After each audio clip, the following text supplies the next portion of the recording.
Hello friends. So let us discuss what is the residency as per the domestic tax provision. What is the residency as per the DTA?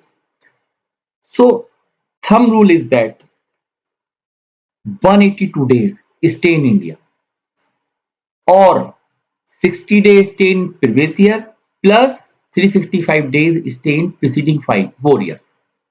Any one basic condition is met, you become the resident.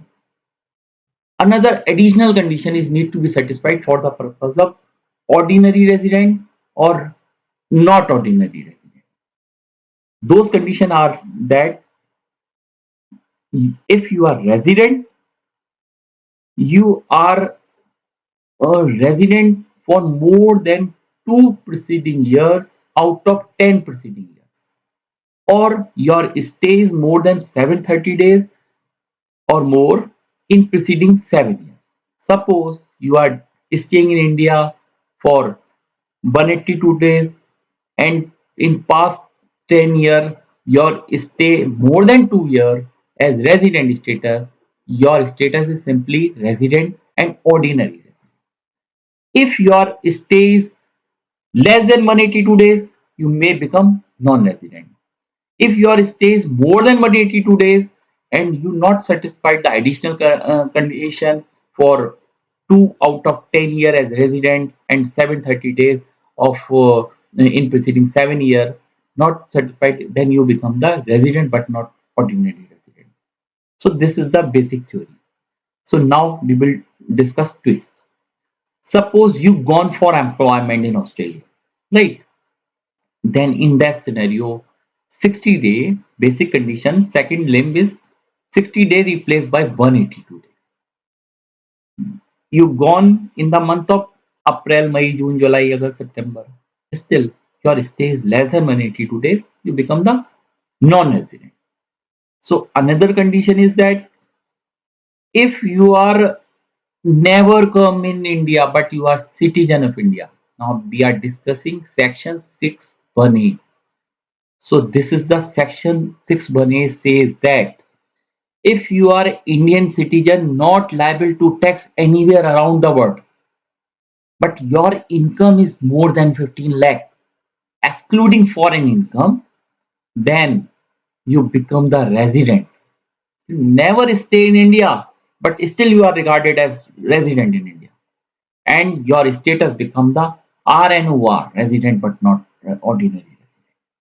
So what it means that you are an angel person, you are going around the world, you 4 month India, 4 month USA, 4 month UAE, then you nowhere in country your stay regarded as residency status, but the India is your mother country. Since you are a citizen of India, you will be treated as resident.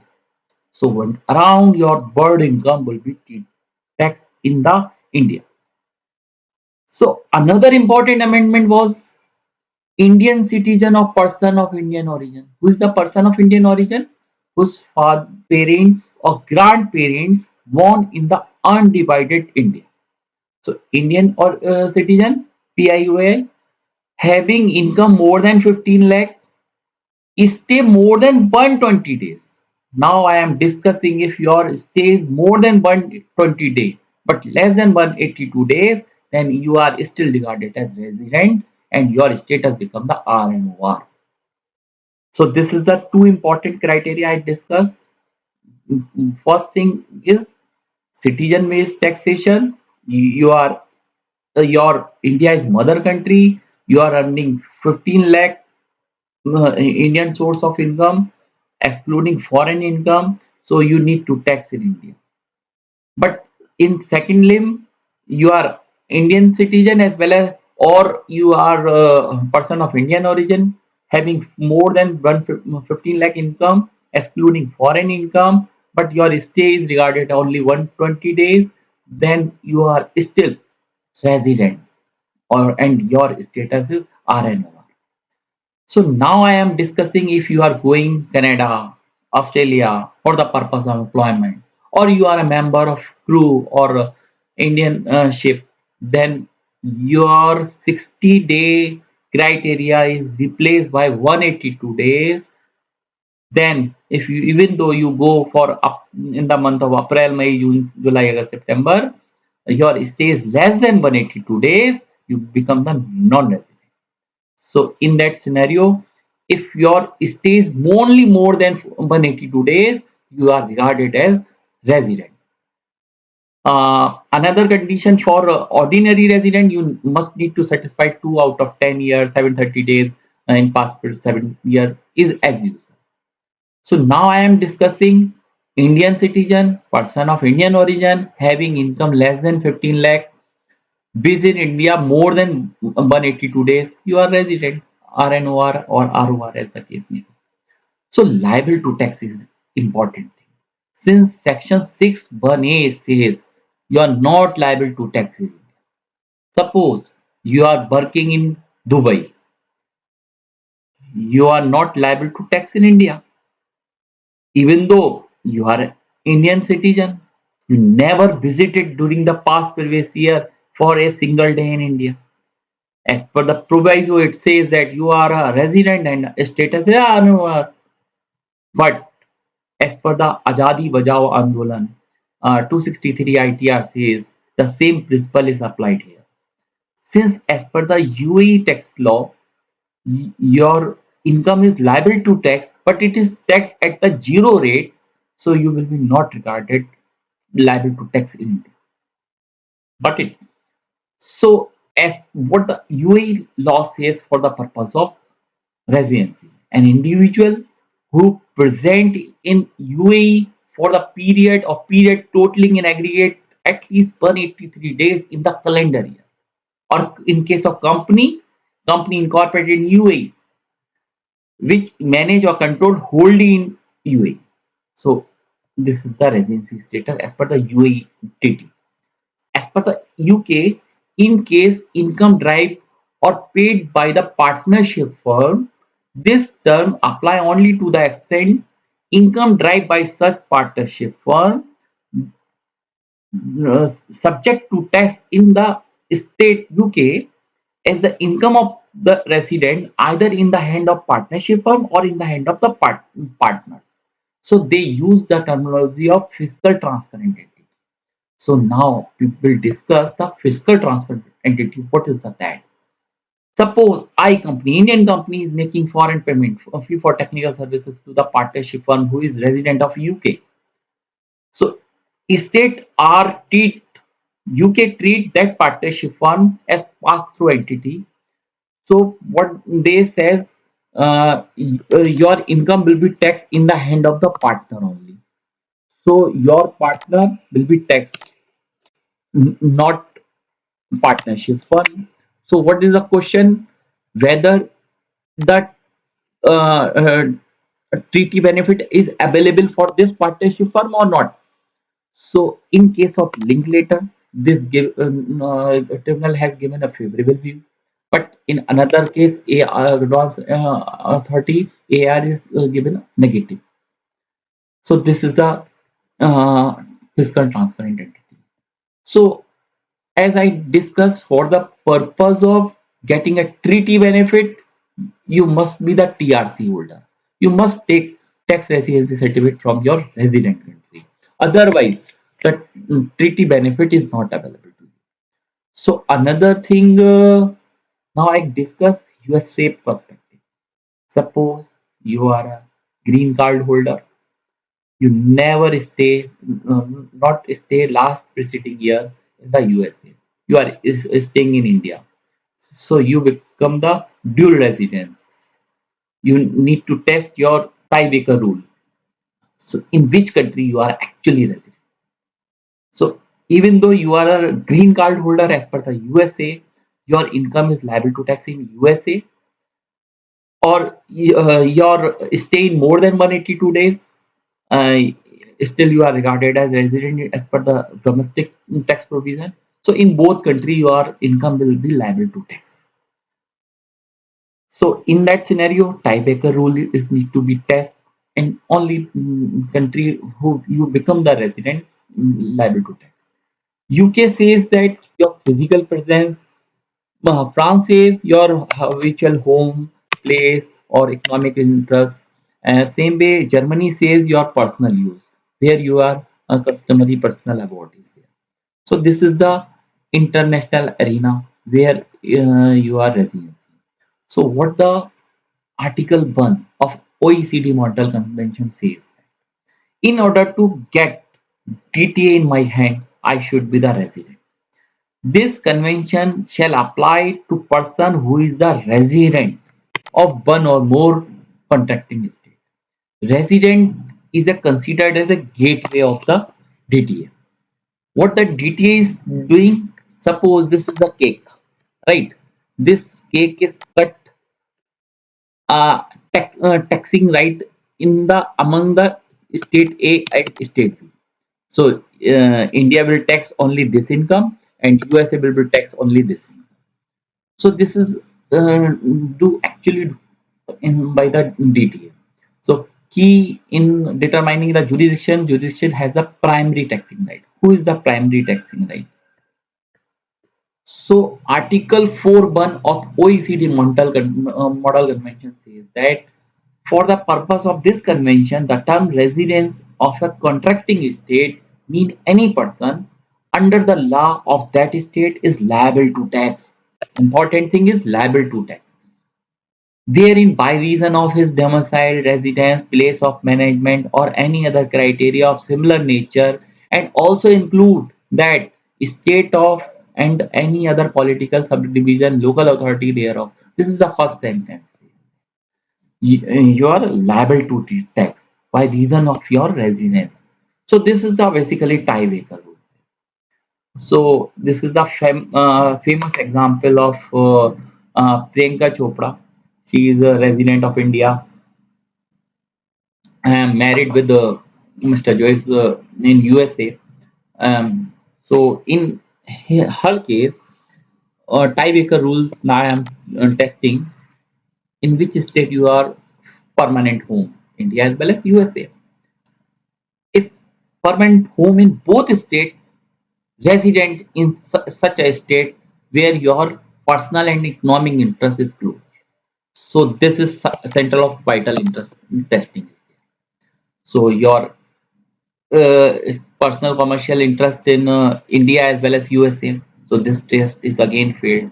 So now we will check if the central of vital interest cannot be determined or there is no home or home in both country.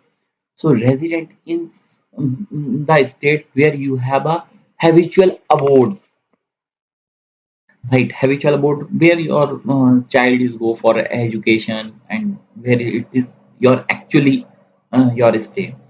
If habitually abode in both state or neither state resident in which she is a national. So she is a national, Indian national as well as she is green card holder. Priyanka Chopra is green card holder of USA. So both state she is a national. So now only the map will decide which country you are the actually resident. So this is the tiebreaker rule. Suppose as per the tiebreaker rule, you become the resident of another country. You become the resident of US. As per the India, you are non-resident. Only your Indian income will be liable to tax. Now I discuss the scenario of taxation as per the section 5. It says accrue arise in India, liable to tax in India. Receive in India, only first remittance treated as receive in India. Suppose you earn some income outside India, you transfer from their bank account to your Indian bank account. This will subsequent transfer will not be treated as you receive in India. Third limb is uh, accrue arise outside India will be taxed in only case of resident. So this is three taxability. Accrue arise, your in residence status is resident, and your around world income liable to tax, global income liable to tax in India. Whether it is accrue arise India, accrue arise outside India, or receive in India. But in case of non-resident or RNOR, your income accrue arise in India or receive in India, only liable to tax in India. But income accrue arise outside India, for that only be taxed in India only in case provided the business is managed through India, right? If you are managing that kind of business from outside India, that is not liable to tax in case of NR or RNO. So you become the non-resident, your Indian income will be liable to tax, foreign income not liable to tax. Indian income will only be taxable at the treaty rate. Now I am on that treaty. So you are non-resident, you have access of your UAE treaty, you can avail the beneficiary rate as per your TT. Dividend is taxable at 10%, fee for technical services or royalty is taxable at 10%. So you should avail the more beneficial provision compared with the domestic provision, right? Need to file return, right? ITR तो file करना पड़ेगा क्योंकि आपकी income threshold limit से ज्यादा है. So if you are resident, you are resident by virtue of section 61A, liable to tax, not liable to tax anywhere in the world, and you are citizen of India, your status become the RNOR. Or in case you are a citizen or PIOI, PIO, and your income is more than 15 lakh excluding the foreign income, so you become the resident and status become the RNOR. So in that scenario, your Indian accrue arise in India and receive in India are liable to tax, or profession based in India will also be taxable. Foreign income outside the scope, Indian income will be taxable at Indian rate, right? And surcharge and education cess is liable to tax. So what is the amendment? Section I am discussing amendment section 61A, right? Citizen based taxation. Your mother country liable take your tax, right? And you are citizen or PIO, and your income, Indian income is more than 15 lakh excluding the foreign income. So in that scenario, um, only Indian income will be taxed, right? And you can take the avail the slab rate, as you can avail the senior citizen slab rate of higher rate 5 lakh, right? Foreign tax credit मिलेगा, right? Not required to report foreign asset. Schedule FA is not applicable. It is applicable only in case of non-resident, um, right? And only apply in case of resident.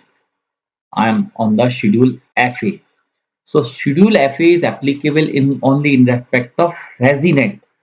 If we are non-resident, not required to report foreign asset, foreign interest, holding abroad, or cash bank balance in USD, not required. If you are resident and having some Switzerland bank account and foreign asset, London, Bangla, everything need to be reported in schedule F. So what is a disadvantage? So R1R is treated is non-resident and for the purpose of transfer pricing also. So your higher rate is applicable, right? This is the scenario. So now I come to company taxation. You are MNC company. You have incorporated in Australia or UAE, outside India. If you are incorporated in India, then your status always resident as per the Indian scenario. I am discussing MNC company who was incorporation abroad, right? Incorporation as per the framework of UAE, right? But still your management, place of effective management is there in India, right? Your key person is decision making in India, right? You will be treated as resident in India. Your foreign company become the resident in India, and the uh, tax liability is there. So suppose for poem is forced to you. you are foreign company. The foreign rate is applicable. Worldwide income is liable to tax in India. You incorporate it UAE. But even though, as per the poem is attracted to you, your worldwide income liable to tax in India. So caution to the those directors who are taking important board meeting in India, important decision making in India. So those are triggered now. This is amendment in Finance Act 2016-17. The government has issued a circular, but there is no litigation till now. But this, as per the so everything is on digital era. We need to test check whether poem is attracted to us or not. So applicability of TP provision. So once the poem is attracted, higher rate foreign company tax rate 40% is applicable plus surcharge and education cess, right? And applicability of TP provision in respect of international transaction. TP documentation need to be maintained for transfer pricing study and reporting in 3CEV and all. Denial of taxation benefit. Since you are not a resident, there is no foreign tax credit allowed to you, right? You need to comply return of income, TDS provision, equalization levies, right? Interest penalty for poem. So this is the scenario. Now we need to determine your poem. Identification, inserting the person who are actually make the key management commercial decision for the conduct of business as a whole. Determine the place your decision is making in Mumbai, Delhi. This poem is attracted. So place where the decisions are taken would be more important than place where such decisions are implemented. Decisions are taken in the Geo World Center Mumbai, right? Important thing, but implemented in UAE. So your poem is forced to you. So what the poem is? Poem mean a place where the key management commercial decisions that are necessary for the conduct of business of an entity as a whole are in substance is being.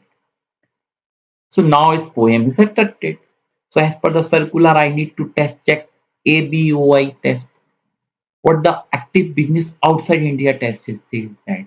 Suppose you are fulfilling the test of ABOI, poem outside India, if your majority of board of director meeting held outside India, right? Poem outside. आपने AOBI test pass किया और आपके सारे board of director की meeting बाहर हो रही है तो आप पे पोएम भी नहीं लगेगा. If your de facto decision making authority is not board of director, board of director अपनी पावर का इस्तेमाल नहीं कर रहा, but the Indian holding company or any other person resident in India, एक 1% आर्मी पर्सन है जो CFO है, CEO लेवल पे है, वो सब डिसाइड कर रहा है कि यार मेरा प्रोक्योरमेंट कहाँ होना चाहिए, कैसे प्राइसिंग होनी चाहिए, कहाँ से मटेरियल मूव होगा पूरे अराउंड द वर्ल्ड, कैसे सप्लाई होगी इंडिया मार्केट में, कैसे इंडियन कस्टमर को मैं देखूंगा. सो आपका पोएम इंडिया में आ गया, right. Companies other than those fulfilling the AOI test. Now I am discussing this. So identify who is the person who is actually making the commercial decision making management, who is conducting business as a whole. Determine place. He is seated in Mumbai, right? Decision making is so by him only. So poem is attractive. So this is the ABOI test is that your passive income is more than 50 lakh, more than 50%. Your asset is outside India more than 50%. Your employee outside India more than 50%. Your payroll cost outside India is more than 50%. So poem of a company engaged in ABOI test presumed to be outside India if majority of meeting or board meeting are held outside India. Everything सब meeting आपकी जो है Washington USA से होती है, कोई दिक्कत नहीं है, यहाँ पर पोएम पोएम नहीं है. Right. Aforesaid condition need to be satisfied cumulatively. Right. So passive income अगर हम बात करें तो interest, fee for technical service, royalty, dividend इस टाइप की कोई इनकम आ रही है और मोर देन 50% है तो वो आ रही है आपकी एबीवाई बाहर ही है, राइट? ऐसी एसेट्स है, एम्प्लॉई हैं, सब बाहर ही बेस्ड हैं और पेरोल कॉस्ट आपकी जो है यूएई की ज़्यादा आती है, ठीक है? आपका एबीवाई बाहर है। ऑपरेटिंग इनकम, सो मैं आपको बताता हूँ सिनेरियो क्या होता है। इंडिया में इंपोर्ट करना होता है चाइना से और एक बीच की प्लग कंपनी कर ली जाती है मॉरिशियस में, राइट? और आप सेल कर देते हो यूएसए को, एक्सपोर्ट कर देते हो। तो Mauritius company procure goods from China and sell the same to USA. So all and assets and employees are outside India, right? यहाँ से आपने परचेज किया है, यहाँ पर आपका जो सारा asset यहाँ पर लोकेटेड है, यहीं पे एम्प्लॉय बैठते हैं, ठीक है? And purpose of incorporation of Mauritius company is free trade zone between US and Mauritius, right? China, USA has accepted the transaction at arm length. इनके बीच में जो ट्रांजेक्शन हो रही है arm length pricing मॉडल पे हो रही है.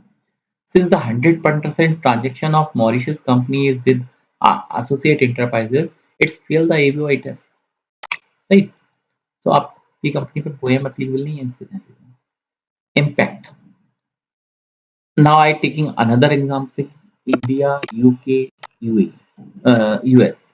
UK company purchase farmer ducks and sell to UK company uh, to.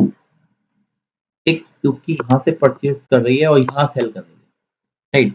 Significant profit park in UK company, यहाँ प्रॉफिट पार्क है, right? So long-term plan is to utilize profit to make brownfield acquisition. So there is a two concept of greenfield acquisition, brownfield acquisition. So हमारे profit कहाँ park है?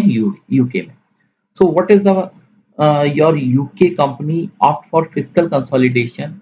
UK company pay the tax on the basis of fiscal consolidated every subsidiary in UK and pay on the consolidated basis. So in that scenario, how you compute the passive income? This question is right. So there is no passive income. Everything is sale, purchase, transaction. So this is the scenario. So friends, I have discussed residency status in respect of individual. Those are NRI. Those may be treated as residency, and her status will be treated as regarded as RNOR. So what I am trying to give you in short, if you become the resident as per the domestic provision, you can still enjoy the DTA. You need to check your tiebreaker rule. If you are still as per the tiebreaker rule regarded as non-resident, you may enjoy the lower rate scheme, right? In respect of MNC, I have discussed poem provision, right? You should take your decision making in such a way so that your abroad park profit, abroad company would not triggered by reason of poem. So this is my main intention for the residency status for NRI and MNCs perspective. So this is basically a important gateway for accessing the double taxation avoidance agreement. If you are a non-resident, you can't touch upon the detail. So this is important thing. One of important thing is international transaction is there. So if you become the foreign company or non-resident, so section 195 is really important. So thank you guys. Hope so this presentation is important for you. Thank you.